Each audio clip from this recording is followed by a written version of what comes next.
woods. If it is true that most people have one secret they never share, it is also true that many have an experience they never tell. Not so much from fear of ridicule or being disbelieved as from utter inability to describe it intelligibly. Language has grown gradually. It describes the experience of the race. Anything beyond human experience exposes the poverty of language at once. No words exist. Professor Zeitt had something of this sort, it seems. He was an ardent physicist, astrophysics his speciality. He knew all about waves. He was one of the few who really understood relativity. He was a wireless expert, too. He chatted as easily about other dimensions in time as most people do about shares and commodities. Conceptions of time beyond our one-dimensional kind were always in his thoughts. He was also an experimenter. He made, it appears, audacious experiments, some of them psychological. That he ever suffered from overwork, from cerebral excitement of a rather dangerous sort, is open to question. To myself, who enjoyed the privilege, or suffered the affliction, of hearing his experience, there seemed no sign of delusion, hallucination, or mental disturbance. I remain convinced that he told me something that had actually happened to an able, clear-headed, if unusual man. It happened to him on a winter's night as he sat alone in his flat. A Sunday evening, the servants out, and his wife away in Paris. His married life was unhappy, childless, ill-assorted. He had made a mistake. There was another girl he should have chosen. Now at 40 he realized this, though without undue bitterness, for he blamed himself. His wife's money had made his career possible. This particular day had been passed in strenuous exercise. His body, he admits, was overtired, perhaps, but his mind, at any rate, was resting delightfully. He was reading a story of crime over the fire. Delicious relaxation, he called it. The room was dim. Only the reading lamp turned on. Facing him in the wall was a long pier glass. The book, It Doesn't Pay, was the life of a burglar told by himself. Black, if memory serves me, the author, and he was near the end. In his mind, as he read the last chapter, stretched a picture of the man's whole life, not actually realized, perhaps, but lying there in perspective. Like a map, it existed serially and all at once, though he now focused attention on its close. The whole of the burglar's life lay between the book covers. It was present, any portion of it accessible by turning back the pages. Its end was vivid at the moment merely because he, Zeitt, focused attention upon that part, that moment. And so, as was usual with him, he realized that his own life, similarly, existed serially, complete, the whole map there, while he was conscious of himself at the moment called 40, merely because he focused attention on that moment. Only in his own case, time made turning back impossible. If time had another dimension, he could have turned back to earlier sections. He admits his general awareness of this idea in the background of his mind, for it was habitual. Such ideas lay always in his thought. But at the moment, thought and interest were centered on Black's adventures, these other ideas not consciously to the fore, when something in the semi-darkened room suddenly drew his attention. The room, he felt positive, had altered, and this alteration was in his immediate surroundings. Very close to him this abrupt change had come about, and he looked up from his page, startled a little, as though an unexpected sound had disturbed me, were his words. The winter's night was still, the Sunday traffic negligible, the flat empty. Yet he was positive that someone stood in the room in close proximity to him. As he raised his eyes, he looked automatically at the reflection of himself in the pier glass opposite. He saw himself deep in the easy chair, the open book on his knee, the shaded lamp behind his head. and at the same instant saw also the reflection of a tall, straight figure that passed swiftly behind his chair from right to left. Simultaneously with this, and before thought had time to spread, he felt something that, he declares, he had never felt before, something entirely new. Accustomed mentally to contemplate ultimate zero and the colds of outer space, he was instantly conscious now that all about him, in brain and nerves as well, was a sudden cold of another kind altogether, a kind hitherto unexperienced. This cold brought horror with it. He felt as if hanging in interstellar space, adrift from all known moorings, on the brink of something that horrified because it was utterly unknown. By unknown he meant he had never experienced it himself. There was no up or down, because there was nothing to which up or down could be referred. Similarly, backwards or forwards held no meaning. Nor could he know whether he was in motion or stationary. He was merely relative. With a tremendous effort, however, he managed to cling tenaciously with his ordinary mind to ordinary, familiar standards. In the first second, all this came to him.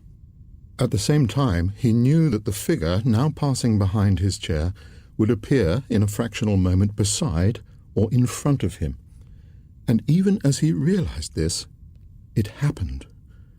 The figure moved beside him, then in front, then stopped, and looked at him.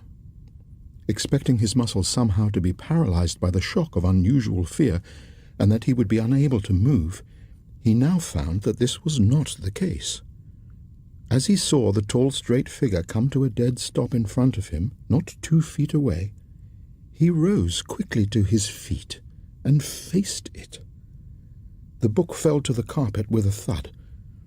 It was a young man he looked at straight in the eyes. He was able, even at this moment, to note his sensations. The habit of years worked truly. The intense, strange, different cold, he thus asserts, persisted. It numbed something in him that must have otherwise reasoned, reflected, criticized. These faculties, at any rate, did not function. All that happened seemed not natural, supernatural. The sensation of unbelievable fear that had turned him dizzy was gone. Having terrorized him, it disappeared.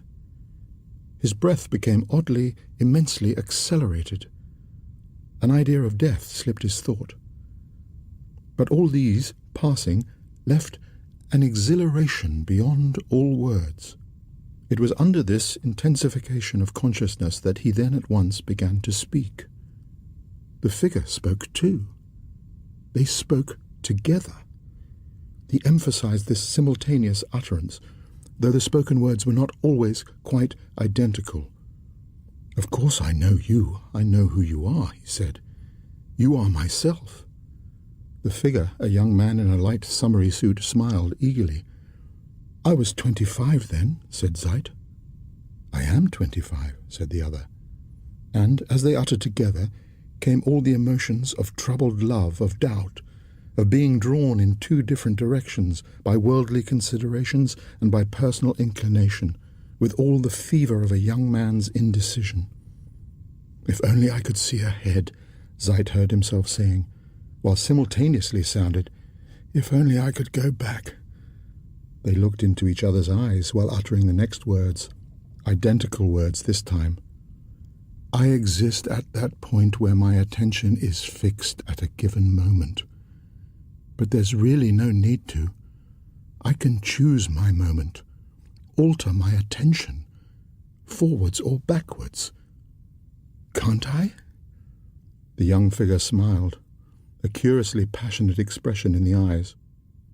In Zeitt rose the tumultuous passion for a girl, as against the affection and respect for another girl whose worldly possessions would enable him to follow his dream.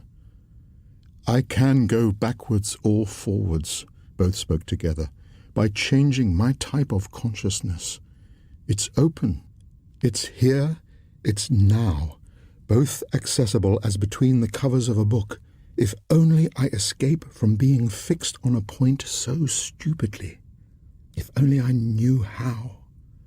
"I do," grinned the other, while Zeitt laughed audibly, a laugh of audacious triumph, using the same words exactly. "I do. I can change my consciousness, make it different," cried Zeitt. "I see the way. My life is serial, all at once, whole. I am not fixed at any point. I am in time of 2 dimensions. "I always am," said the other, bending his head down to read a letter whose wet ink still glistened. "I will destroy it. I won't send it," exclaimed Zeitt, despising himself for proposing to a girl he did not really love. The young figure tore the letter he held into tiny pieces and turned to throw them into the fire. But there was no fire, only a gas stove burning, and the room was a shabby lodging-house room. Zeitt gazed about him. The picture of the girl he really loved possessed his mind. "I'll go to her, go back to her. I'll go tomorrow." His speech fumbled slightly. "I'll go to her now," said the figure decisively, his young face alight as he moved across the faded carpet to a waste paper basket beside the draughty window. "I'll change it, change the past." And Zeitt realized he was shouting now, aloud, amazing joy and wonder in him, as he watched the shower of small torn bits of paper flutter down. The figure came suddenly very close, so close that there seemed hardly room to stand without touching, as though space could not possibly contain both of them on that one spot. Then closer still, all over one another. That would be too dislocating for others. "And until all can do it," sounded the voice very faintly. Professor Zeitt declares it sounded inside himself. "I'll make the effort anyhow. A result of sorts may come." The voice died out. The figure was no longer there. Zeitt, the physicist, found himself alone. He stooped down and picked up the fallen book. The heat of the blazing coal fire scorched his face, but did not affect the curious internal cold that lay like a touch from interstellar space over his entire being. He turned on all the lights, and before sitting down to finish Black's book, he wrote down the dialogue and description as given above. It was bald, but as accurate as he could make it. Long afterwards, as I listened to his account, watching his face, I saw a light in his eyes I have never seen before in any human eyes. "The major part of the experience," he added, "is beyond any power or words at my command." The distinguished man, now famous and happily remarried, smiled as he said this. He shivered a little. "They'd say I dreamed it," he remarked, shrugging his shoulders.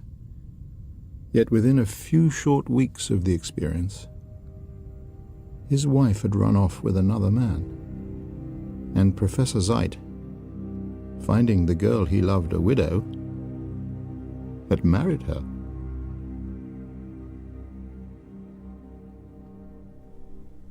The Man Who Lived Backwards was written by Algernon Blackwood and abridged by Robin Brooks.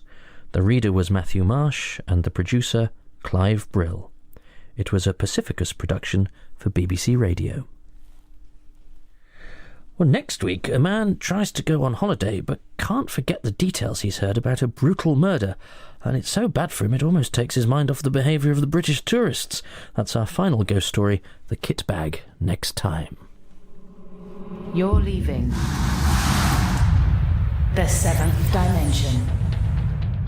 Right, well, I hope you've got everything, because it's time to vacate the seventh dimension until next week. I'll keep an eye on the place for you and gear up for the broadcast of two beguiling tales. The House at World's End hides a terrible secret in the library and dramatises the real-life Master of Darkness, M.R. James, whilst Monsieur Oufle is the story of a man who sets out to debunk superstitious ideas and ends up with one of his own. The hairs on the back of your neck will stand on end, probably because you'll be turning into a werewolf.